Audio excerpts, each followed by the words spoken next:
안녕하세요 여러분. 책 읽으려는 정대표, 책 읽는 정대표의 정현입니다. 오늘 여러분들과 함께 좀 이제 읽어보려는 책은 팀 켈러의 일과 영성이라는 책인데요. 이 책은 이런 질문으로 좀 시작하면 좋을 것 같아요.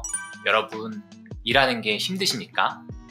우리가 하루의 대부분을 일을 위해서 쓰잖아요. 그래서 일을 했을 때 만족이 있는 사람과 일을 했을 때 만족이 없는 사람, 그 차이는 굉장히 클 거라서 일과 영성이라는 부분은 아마 저희 모두가 관심 있는 주제가 아닐까라는 생각이 들고요. 켈러 목사님은 이제 아시는 분도 있겠지만 뉴욕 맨하탄에서 이제 사역을 하셨던 분이에요. 그래서 가장 이제 복음화 비율이 적은 사실상 1% 정도가 뉴욕 맨하탄의 이제 복음화 비율이었는데, 그런 곳에 들어가셔서 이제 가장 어떻게 보면은 비복음화되어 있는 사람들과, 특별히 젊은이들과 30년 가까이 사역하면서 그들에게 복음을 변증하면서 많이 알려졌던, 특별히 리처드 호킨슨이 아마 이기적 유전자라는 책으로도 아마 아시는 분들이 있었겠지만 만들어진 시인이라는 좀 책을 쓰면서 또 유명해졌거든요. 그때 어떻게 보면 기독교 진영 안에서 살아있는 시인이라는, 지금은 하나님을 말하다라고 좀 이제 제목이 바뀐 그 책을 쓰면서 조금 더 많은 분들에게 좀 알려지지 않았나라는 생각이 듭니다. 그래서 오늘 팀 켈러 목사님의 이 일과 영성은 저희 이제 목사님께서 쓰신 책 중에서 가장 널리 읽혀지는, 한국에서 정말 많은 목회자분들께서 추천하시는, 그리고 평신도 리더들도 가장 많이 읽는 책이 아닌가 싶어서 오늘 이 책 가지고 일 그리고 영성에 대해서 연결 지어보는 작업을 하려고 하고요. 그래서 이 일과 영성이라는 책을 통해서 일에 있어서의 잃어버린 균형과 방향과 동력을 다시 찾을 수 있기 때문에 여러분들에게 추천해드리고 싶다라고 말씀을 드리고 싶습니다. 일의 가치를 못 느끼거나 일의 성과를 얻지 못하거나 혹은 일에 너무 매몰되어서 힘들거나 이런 모든 분들에게 이 책이 많은 답을 줄 수 있는 책이다라고 생각을 합니다. 첫 번째로, 균형을 찾을 수 있기 때문에 추천드리고 싶습니다. 일과 쉼의 균형을 찾을 수 있기 때문에 이 책을 좀 권하는데요. 여러분, 일이 왜 힘들어질까요? 왜 힘들어지는가에 대해서 책에서 말해주는 설명은 크게 두 가지가 있을 것 같아요. 하나는 일에 기쁨을 잃어버렸기 때문이고, 또 하나는 일에 매몰되었기 때문인 거죠. 일에 기쁨을 잃어버렸다라는 것은 우리가 일에 대해서 일은 저주다라는 관점, 일은 어쩔 수 없이 하는 것이다 라는 관점을 대변하는 건데요. 창세기에 보면 아담이 이제 죄를 저지르고 에덴 동산에서 쫓겨나잖아요. 그래서 인류가 일을 하게 됐다라고 생각할 수 있어요. 근데 실제는 그렇지 않거든요. 아담이 죄를 짓기 전에도 아담은 일하고 있었습니다. 하나님도 일하고 있었죠. 성경을 보면 이런 내용이 나오죠. 하나님이 지으신 그 모든 것을 보시니 보시기에 심히 좋았더라.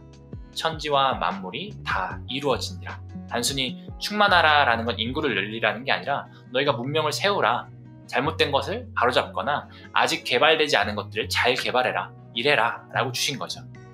그리고 예수님도 이 땅에 오셨을 때 요한복음 5장에 보면 하나님께서 지금까지 일하시니 나도 일한다 라고 말씀하시거든요. 그러니까 예수님도 일하시거든요. 그러니까 일이라는 게 죄로 인한 결과로 저주로 주어진 것이 아니라, 일이라는 게 사실은 기쁜 것이라는 것, 일이 참 복된 것이라는 거에 대해서 관점을 잃어버렸기 때문에 첫 번째 힘들다라고 생각하고요. 두 번째로, 일에 매몰되었기 때문에 저희가 일로 인해 힘든 거죠. 일이 복일 수 있고 이게 축복일 수도 있고 일을 통해서 즐거움을 누릴 수 있는 건 맞아요.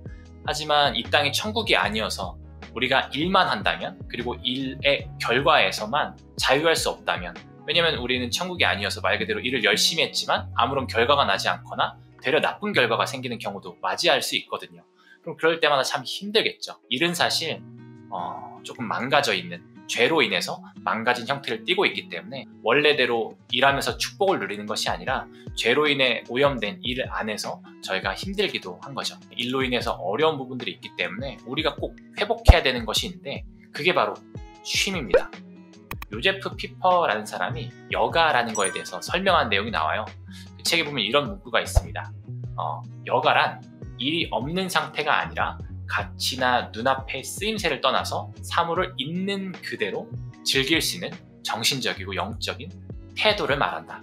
저희가 이런 쉼을 갖지 못하기 때문에 일로 인해서 참 많은 경우에 힘들게 된다라는 겁니다. 이 책에서 배울 수 있는 것은 일의 원래 의미를 배울 수 있고요. 일에서 우리가 그래도 다시금 회복하기 위해서 필요한 쉼이라는 거에 대해서 균형을 회복하는 것이 필요하다라는 접근을 배울 수 있습니다. 프롤로그에 보면 일은 밥벌이가 아니라 소명이라는 부분. 1장에서 행복하고 싶다면 주님처럼 일하고 주님처럼 쉬라. 그 다음에 2장에서 일은 그것만으로도 충분히 가치가 있다. 이런 부분에서 일의 어떤 긍정적인 측면들에 대해서 배울 수가 있고요. 두 번째로 2부에서 일 끝없이 추락하다라는 파트에 6장에 그저 성공의 쳇바퀴를 따라 무작정 달리기만 한다. 7장에 탐욕의 수단으로 변질된 일. 8장에 일이 인생의 전부가 되다라는 부분. 이런 것들을 보면서 저희가 일의 개념 그리고 쉼이라는 것에 대해서 다시금 균형을 회복할 수 있을 것 같아서 이 책을 좀 추천드리고 싶습니다. 두 번째로 이제 책을 추천드리는 이유는 방향을 찾을 수 있기 때문인데요. 일에 있어서 방향, 즉 일을 왜 하고 어떻게 하는지에 대해서 방향을 찾을 수 있기 때문에 이 책을 좀 추천드리고 싶어요. 책에 이런 예시가 있습니다. 한 기장이 비행기를 띄워서 7km가 되는 상공까지 올라가서 비행을 하고 있는데 갑자기 비행기 옆구리 쪽에 구멍이 난 겁니다. 아마 문이 뜯겨진 것 같아요. 그래서 그 순간 문이 뜯겨지면서 안에 있는 사람 9명이 바로 허공으로 날아가면서 목숨을 잃습니다. 그리고 오른쪽에 있는 엔진 2개가 멈춰버려요. 그럼 뭐 이렇게 비행기가 기울겠죠. 그러니까 뭐 아수라장이 된 겁니다. 그 밖에서는 구멍이 뚫렸으니까 막 바람이 들어오고 사람들은 마스크 내려오니까 마스크를 쓰면서 살려주세요, 헬프 막 이러면서 누군가는 기도를 하고 누군가는 절규를 하고. 그러니까 기장이 그 상황 속에서 이제 그 조종관 이제 동력을 잃었으니까 그걸 제어하기 위해서 막 이렇게 붙잡고선 하면서 이제 비행기를 몰아가는 거죠. 근데 이제 막 출발했기 때문에 이게 뉴질랜드까지 가야 되는 거여서 연료도 가득 채워져 있어서 이게 어디를 착륙하더라도 사실 랜딩 기어가 박살날 수 있는 상황이었고, 또 하나 이제 운전하면서 알게 된 건데 윙플리비어라고 하는 이제 그 비행기를 이제 속도를 좀 줄여주는 역할을 하는 그 장치도 같이 고장이 나버린 거예요. 그러니 그 22,000피트 상공에서 그 상황이 됐으니 사람들이 얼마나 지금, 그리고 기장이 얼마나 절제절명의 어떤 위기에 봉착한 것이겠습니까? 사실 이제 그 결론은 참 참혹할 수밖에 없죠. 근데 결론이 그렇게 나지 않습니다. 실제로는 참 다행히도 비행기가 착륙을 해요. 다 죽었구나 라고 생각했던 사람들은 환호합니다. 살았구나. 마침내 그 비행기가 착륙하게 되었을 때 막 사람들이 환호하고 승무원들도 기뻐하고 기장도 하면서 환호했겠죠. 나중에 이게 굉장히 이슈가 되어서 막 신문기자니 뭐 TV기자니 이런 게 찾아와서 한 기자가 이렇게 물어요. 기장님, 그 순간 비행기 옆구리에 구멍이 뚫렸을 때 가장 먼저 생각나신 거 그게 뭡니까? 라고 물어봤어요. 그랬더니 기장이 이렇게 말합니다. 잠시 승객들을 위해서 기도하고 일에 집중했습니다. 저는 이 예시가 이 놀라운 예시, 이 기적 같은 예시, 한 기장이 승객들을 구해낸 이 예시가 제가 지금 말씀드리고 싶은 일의 어떤 why와 일의 어떤 how를 찾는 것에 되게 좋은 예시가 된다. 그러니까 다행히도 이 기장은 승객들을, 자신이 일하는 곳에 있는 사람들을 사랑했던 것 같아요. 저희가 일함에 있어서 경제적인 보상과 자아 성취가 일의 목적이 되는 것이 아니라 우리 주위에 있는 제가 일을 하면서 만나게 되는 사람들을 사랑하는 것이 일의 목적이 될 수 있다는 것. 이것이 굉장히 큰 전환이고 이것이 굉장히 강력한 메시지라는 것을 책에서 좀 배울 수 있다는 게 있고요. 만약에 그 기장이 비행기의 그 옆구리에 구멍이 생겼을 때 신앙이 엄청 좋은 사람이어서 하나님께 완전히 의탁했다면, 다시 말해 이제 그죠? 조종관은 냅두고 기도에 매진했다면, 하나님 살려주십시오, 우리 승객들을 구출해 주십시오 라고 했다면 어떻게 됐겠습니까? 아마 뭐 다 죽었겠죠. 여러분도 병원에 가보신 적이 있을 거예요. 착한지가 중요합니까? 아니면 이분이 내가 가진 어떤 질병을 고칠 수 있는지가 중요합니까? 만약에 착하기만 하고 이분이 실력이 없다면 그분한테 시술을 맡길 수 없겠죠. 마찬가지라고 생각합니다. 기장이 만약에 이웃을 섬기려는 마음만 있었고 탁월함이 없었다고 한다면 그는 이웃을 제대로 돌보지 못했을 거예요. 실제로도 아마 여러분들 주위에서 보면, 그리고 스스로를 돌아보면 여러분들이 일하면서 하는 일이 누군가한테 도움이 될 수도 있고요, 도움이 되지 않을 수도 있어요. 그리고 상대방이 하는 일이 여러분에게 도움이 될 수도 있고 되지 않을 수도 있어요. 결국 그 사람이 혹은 내가 사랑을 했는가는 상대방 입장에서는 그게 실제로 탁월하게 도움이 됐는가에 의해서 결정이 될 때가 많습니다. 그래서 이웃을 사랑하기 위해서 한다는 관점, 목적의식도 굉장히 중요하지만 그 일을 탁월하게 해야 된다는 거에 대해서도 저희가 꼭 배워야 되고 명심해야겠죠. 이 책을 추천한 세 번째 이유는 동력을 찾을 수 있기 때문입니다. 즉, 복음 안에서 새로운 힘을 얻을 수 있기 때문에 이 책을 추천드리고 싶어요. 이 새로운 어떤 힘이라는 거에서 두 가지에 대해서 얘기하면서 좀 말씀을 드리고 싶은데요. 첫 번째는 일을 어떻게 바라보는가에 대한 세계관에 대해서 말하는 부분입니다. 기독교 세계관이겠죠. 기독교 세계관이라는 거에 대해서는 9장에 복음의 관점으로 일을 이해하다라는 파트에서 조금 더 자세하게 읽어보실 수 있을 텐데요. 여기서 팀 켈러는 스토리에 대해서 이야기합니다. 저희가 보는 영화나 드라마의 스토리를 보면 선과 악이 항상 등장을 하고 선한 사람이 악한 사람을 이긴다라는 기승전결을 항상 갖게 되는데요. 재밌는 건 어떤 때는 선한 사람으로 묘사되었던 사람 혹은 집단이 어떤 영화에서는 악한 사람으로 묘사되거나 결론 지어지기도 하고 어떤 영화에서 말 그대로 악한 사람이었던 사람이 선한 사람으로 영화에서 묘사되기도 하고 다르다라는 거죠. 어떤 특정 이슈에 대해서 이해관계가 나뉘게 되고 내가 어느 편에 서 있느냐에 따라서 이것이 달라지는, 양립되는, 양분화되는 이런 식의 관점에는 옳음은 있을 수 없고 사실상 자기 관점에 대한 합리화가 남게 된다라는 치명적인 약점이 있다는 것을 짚습니다. 그러면서 기독교 세계관의 다른 점을 이야기해요. 기독교 세계관은 당연히 합리적으로 무엇이 옳은 것인가 그른 것인가 라는 판단을 배제하는 것이 아니라 모든 이들 안에 있는 죄 문제에 대해서 얘기합니다. 아무리 내가 타당하더라도 내 안에도 죄가 있고 아무리 상대방이 타당하더라도 상대방 안에도 죄가 있고 그래서 우리 모두에게 씻을 수 없는 죄가 있는데 그 문제를 해결할 수 있는 분이 예수 그리스도라는 것. 우리 안에 있는 어떤 탐욕과 우리 안에 있는 어떤 시기와 우리 안에 있는 어떤 그 욕망들 그것을 우리가 어찌할 수 없는데 예수 그리스도는 그것을 해결하실 수 있는 분이라는 것. 그래서 한쪽 편에 서서 내 이해관계 안에서 어떤 것을 바라보는 것이 아니라 진정으로 나와 상대방, 우리를 예수 그리스도 안에서 회복해야 하는 어떤 사람과 또 집단으로 생각하는 것. 그래서 공동체를 평화롭게 세워가는 사람들이 된다라는 것이 어떤 세상에서의 세계관과 기독교 세계관의 가장 큰 차이다라고 얘기해요.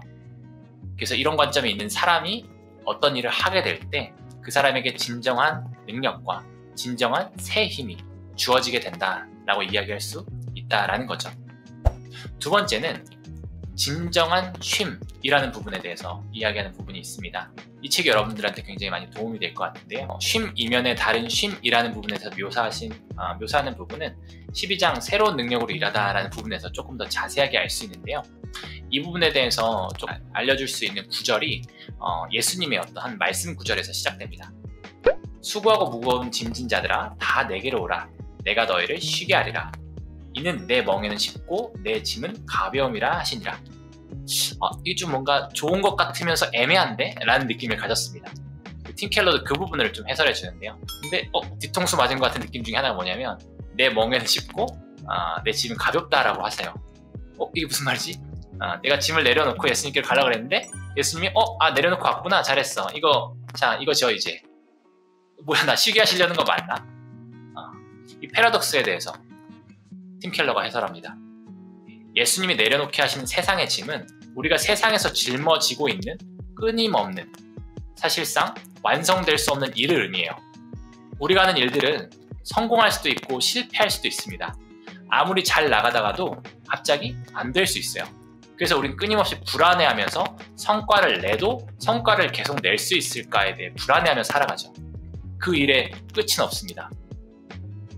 은퇴는 있어도 끝은 없죠. 근데 이 예수님의 일은 완성된 일이라고 말하는 겁니다.